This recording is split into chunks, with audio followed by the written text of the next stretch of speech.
This is an introduction to a course of study centered on understanding our world and understanding ourselves in the world.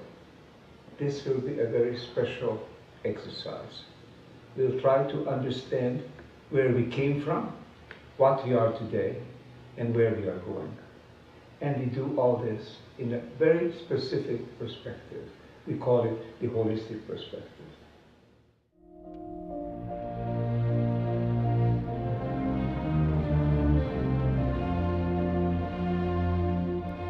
What is the holistic perspective?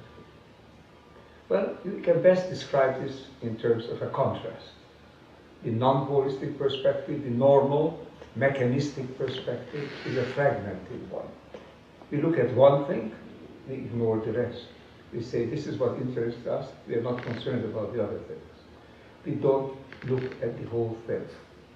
If you're looking at a landscape, you look at the trees, or individual trees, we don't look at the forest. We don't see the forest. If you want to look at only trees, you're only interested in trees, that's fine. If you also want to find our way in the forest, we better look at the whole forest. So holistic perspective is seeing things in context.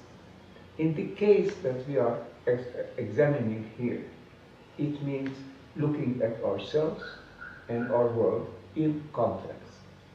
Now, a very fine example of this kind of thinking was given by the famous novelist and philosopher Arthur Koestler. He called all things that exist in the world holons, from the Greek, for whole to add on the on means an entity, a thing that is a whole. And he said, we're all holons. Everything around us in nature is a holon. And he said, holons are two-faced entities, like Janus, the famous mythical figure, who had two faces, facing this way and facing the other way. Holons are wholes when they face inward, because they are wholes, the sum of their parts.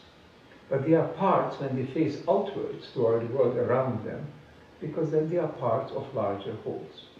So the whole nature, everything around us, is a hierarchy or a system of nested holons, one inside the other one, like Chinese boxes in a way.